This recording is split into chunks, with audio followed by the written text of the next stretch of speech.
الرحمن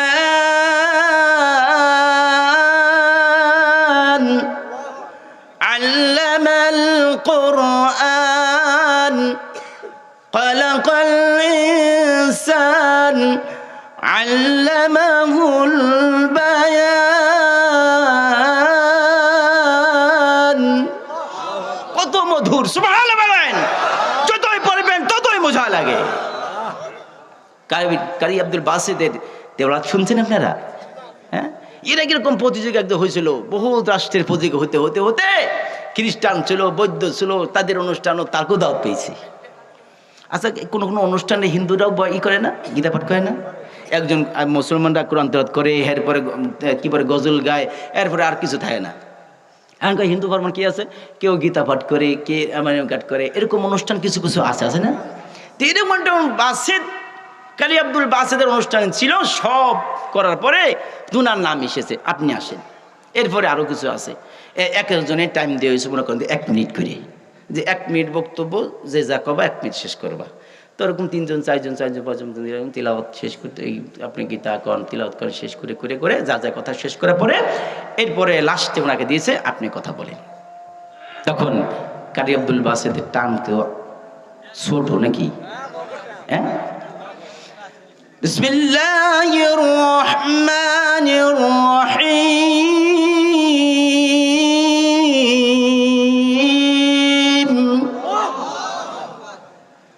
আলহামদুলিল্লাহি রাব্বিল আলামিন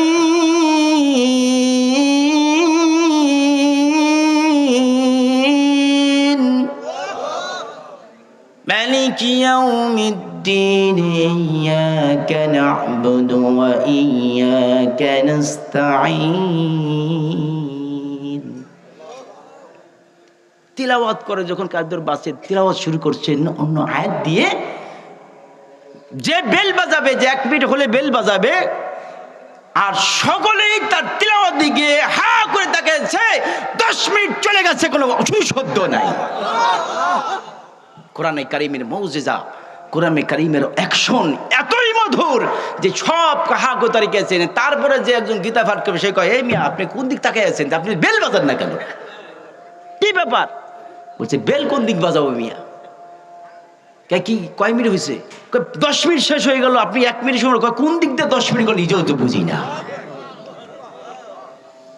কোরআনের মুজিজা এত সুন্দর এই জন্য আল্লাহ তাআলা বলছেন কোরআনের সাথে স্পর্শ থাকলে আল্লাহ তাআলা যখন জিরো থাকে হিরো বানিয়ে দেয় আর কোরআনের সাথে যদি বেয়াদবি করে আল্লাহ তাআলা তাকে হিরো থেকে জিরো বানিয়ে দেয় দেখেন ঠিক কি না দুনিয়ার বহুত মানুষ দাম্ভিকওয়ালা হরেক মানুষ ক্ষমতাবানওয়ালা আল্লাহ তাআলা নিমিষে শেষ করে দেয় ফিরাউন কোন জ্বালায় নাই নমরুদ কোন জ্বালায় নাই আবু জাহেল নবীর জন্য কম জ্বালায় নাই কেউ কি সুস্থ থাকতে পারছে নাকি জোরে কোন আল্লাহ তাআলা কৌশলে কৌশলে দুনিয়া থেকে লাঞ্ছিত করে অপমান করে দুনিয়া থেকে তাদেরকে বিদায় করে দিয়েছে ফিরাউনকে আল্লাহ তাআলা কেন শুটকি বানাইলেন সকল মানুষ তো আরো তো নমরুদ ছিল আবু জাহেলও ছিল তাদের তো শুটকি বানায় নাই কিন্তু এই লোকটা বেশি গাদ্দারি করছে ঠিক না কোন বেশি জ্বালাইছে মুসা কালিমুল্লাহ যাকে বলা হয় তার বাণী সবচেয়ে নবীদের ভিতরে কথা বলছেন কে জোরে কোন যাকে বলা হয় কালিমুল্লাহ কথোপকথন বেশি এই মুসা কালিমুল্লাহ রব্বি কারিমের সাথে তোর পারে যে কথা বলছেন ও রব্বি কারিম আমি আপনার সাথে কথা বলতে এসেছি আল্লাহ তাআলা হাজির হয়ে বলে মুসারে আমিও তোর সাথে কথা বলার জন্য এসেছি আমি আপনাদের স্বপ্নে দেখি নুরা লাইলা রে আমি আপনি স্বপ্নে দেখি সারাদিন ফেসবুক গুজাইলে সেইটাই স্বপ্নে দেখি আর নবী রাসূল পয়গম্বররা নবীকে আল্লাহ তাআলার সাথে স্বপ্নে দেখেছে তাতে যদি কথা বলছে আর আমরা কথা বলি আজকে ঘুমাইয়া খেতা সিঁড়ি ল্যাব সিঁড়ি নাকি হেরবাদে গাছে কাম সেরা হয়ে গেছে হযরত মুসা কালিমুল্লাহ বলা হয় যে বেশি কথা বলেছেন এই মুসা কালিমুল্লাহ আল্লাহ তাআলার সাথে কথা বলতে বলতে বলতে এত বড় মাশগুল হয়ে গেছে, একবার ডাক দেবে আল্লাহ পর্দার আড়ালে কথা বলতে আর ভালো লাগে না, পর্দার আড়ালে পড়া করতে ভালো লাগে না, একটু সামনে আসেন না, দেখেন না আপনি রব্বি কারিম, এত মোহাব্বত, এত ভালোবাসা, এত কথা বলি, আমি আপনাকে না দেখলে আমার মনটা মানতেছে না, আসেন না, দেখা করে দেন না। আল্লাহ তাআলা বলছেন তুমি আমাকে কি করতে পারবে না, তুমি দেখতে পাবে না, তার নেই তুমি আমাকে দেখতে পারবে না, কে আল্লাহ না একটু দেখা দেন না, একটু দেখি না আপনি কেমন। কেন মুসা বলছে নবী এত সুন্দর, নবী এত সুন্দর চেহারা, এত সুন্দর চেহারা, এই জন্য মাঝে মাঝে গজলে বলে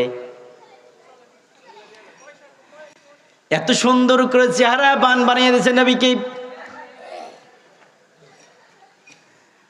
আল্লাহ তাআলা নবীকে এত সুন্দর চেহারা দিছে,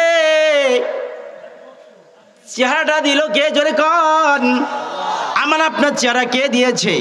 কালো বানিয়েছে কে? ফর্সা বানিয়েছে কে? চোখের মুখের আকৃতি বানিয়েছে কে? রব্বি কারীম বানিয়েছেন, নিজ হাতে বানিয়েছেন, নিজ হাতে বানিয়েছেন। আমাদের চারটে গানে আমরা নতুন শুধু মানুষ হতে পারি, কিন্তু রব্বি কারীম মুখমণ্ডলটা তার হাতে বানিয়ে দিয়েছে। কোথায় চোখ বসলে ভালো হবে, কোথায় নাক দিলে ভালো হবে, কোথায় মুখটা দিলে ভালো হবে, দাঁতগুলো কেমনে বসালে ভালো হবে, আমার রব্বি কারীম সবচেয়ে শ্রেষ্ঠভাবে আমাদেরকে সাজাই দিয়েছে। আল্লাহ তাআলা বানাইতে বলছেন লাকাদ খালাকনাল ইনসানা ফি আহসানি তাকওয়িম, সুন্দর আকৃতি দিয়ে সুন্দর ডিজাইন করে আমি আল্লাহ তাআলা রব্বি কারীম তোমাদেরকে বানিয়ে দিয়েছি। এই জন্য আল্লাহ তাআলা আমাদেরকে আপনাকে বানাইলেন, আদর করে মায়া করে নবীকে একজন মুআল্লিম শিক্ষক করে দুনিয়াতে পাঠিয়ে দিয়ে আমাদের শিক্ষক বানিয়ে দিয়েছেন। আমরা রব্বি কারীমের বান্দা, নবীর উম্মত। কাল কিয়ামতের ময়দানে আমার নবী হাউজে কাউসারে পানি দিয়ে সামনে দাঁড়াই দিয়ে বলবে আয় আয়, তোর ইবাদত আল্লাহ কবুল করে নিয়েছিল, তোর ভালোবাসা আমার প্রতি এতই ছিল,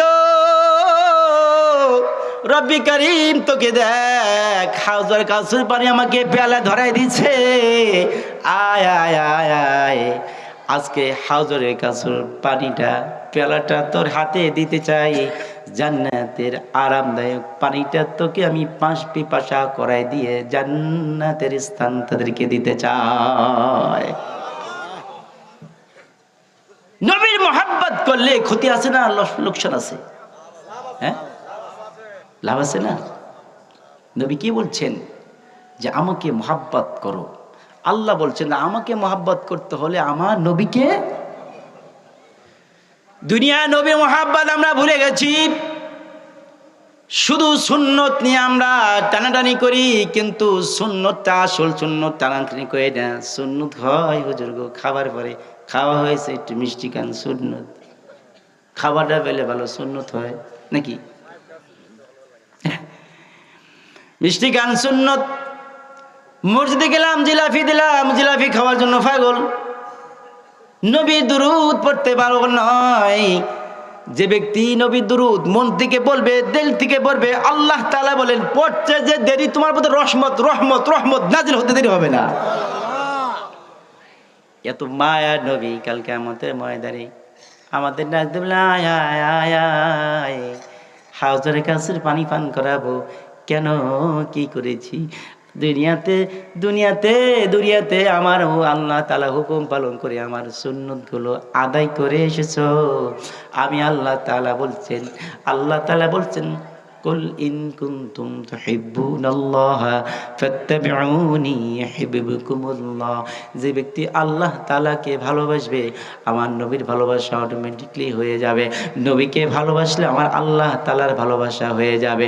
আর নবী বললেন যদি আমাকে ভালোবাসা যদি মিল হয়ে যায়, মান আহাব্বা সুন্নতি ফাকাদ আহাব্বানি ওয়া মান আহাব্বানি কানা মাই ফিল জান্নাহ। আর আমি ওয়াদা করলাম নবী ওয়াদা করলাম তুমি যত বড় সলিমুদ্দিন কলিমুদ্দিন শুধু হও না কেন, কাল কিয়ামতের ময়দানে যখন আঁকড়ে তোমাকে জান্নাতে দেবে, তুমিও জান্নাত পাবা।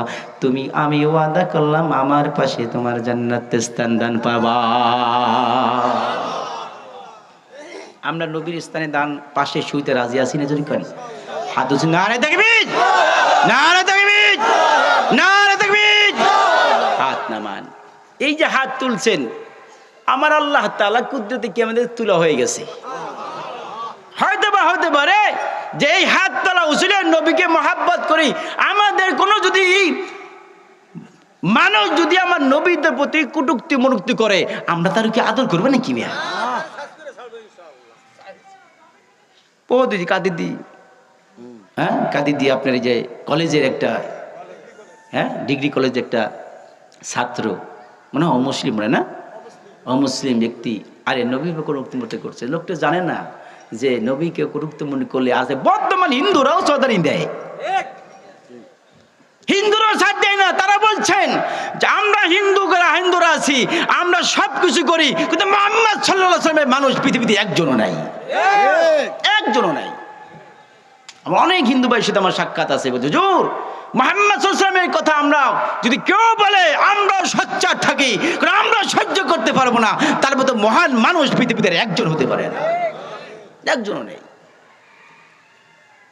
কি মানুষ, যে মানুষ আমাদেরকে সাফায়াত করবে যে হে আব্দুর রহমান, আব্দুর রাজ্জাক, তুমি না আমার বান্দা, নবীর উম্মত, আমার উম্মত, তুমি নবীর বান্দা, তুমি নাকি রব্বিকে সিজদা দিছো আর বলছো সুবহানা রাব্বিয়াল আলা, সুবহানা রাব্বিয়াল আলা। তুমি যে আযান দিয়েছে, আযানে ঘরে বসে নামাজ না পড়ে মসজিদে গেছো, এই মসজিদ যাওয়াটা শিখাই দিয়েছে মুহাম্মদ সাল্লাল্লাহু আলাইহি ওয়াসাল্লাম। মানুষকে সাহায্য করা, সহযোগী করা, মানুষকে ভালোবাসা, সব শিখিয়ে দিয়েছে কে? মুহাম্মদ সাল্লাল্লাহু আলাইহি ওয়াসাল্লাম। এই জন্য আমাদের মডেল হবে মুহাম্মদ সাল্লাল্লাহু আলাইহি ওয়াসাল্লাম। আমরা নামাজ পড়বো রাসূলুল্লাহর মতো, জোরকানকার মতো। আমরা কোনো অন্যদের শিখানো নামাজ আমরাই করব না। আলেম ওলামা শিখায় কার মতো নামাজ? জোরকানকার মতন, নবীর মতন আলেম ওলামা শিখায়। কিন্তু এক ধরে নামদার মুসলমান আছে, নামাজ একটু বিকৃতি করে, আছে কি নাই? জোরকান কত কিছু নাই, দুনিয়া থেকে সরিয়ে দিয়েছে। আমি মনে করি ভাই, অনেকে চারে হুজুর নামাজ পড়ব মোনাজাত করব না, অনেকে চিন্তা করে মিলাদ ও কিয়াম করব না, অনেক করে এই করা যাবে না, ওই করা যাবে না। আমি চিন্তা করি ওটা না, যতই করবেন ততই ভালো কাজ লেখবে কে? জোরে কন। বিচার করবে কে? জোরে কন। আমার আব্বা জন রহমতুল্লাহ আলাইহি বলতেন, বাবারে দুনিয়াতে হিন্দু আছে, অমুসলিম আছে, খ্রিস্টান আছে, মুসলমানও ঘৃণা করা যাবে না। তুমি হিন্দু মানুষকে ঘৃণা করা যাবে না, খ্রিস্টানও ঘৃণা করা যাবে না, কারণ তোমাকে আল্লাহ তাআলা বানাইছে, তাকেও আল্লাহ তাআলা বানাইছে। বিচার করবে কে? যেরকম কে করবে? আল্লাহ তাআলা বিচার করবে। আপনি বলেন তো, হিন্দুর ফসলের জমিন হয়, জমিনে ধান হয় কি হয় না? আমাদের ফসলের ধান হয় কি হয় না?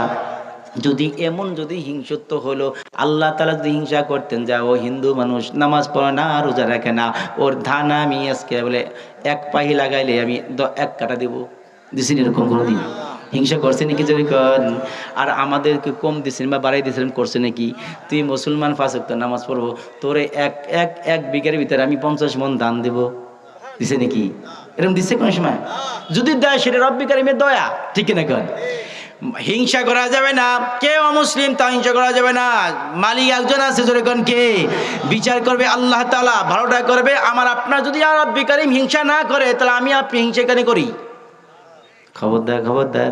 এই জন্য রব্বি কারিম সুন্দর চেহারা দিয়ে আমাদের বানায় নাই, সুন্দর আকৃতি বানায় নাই।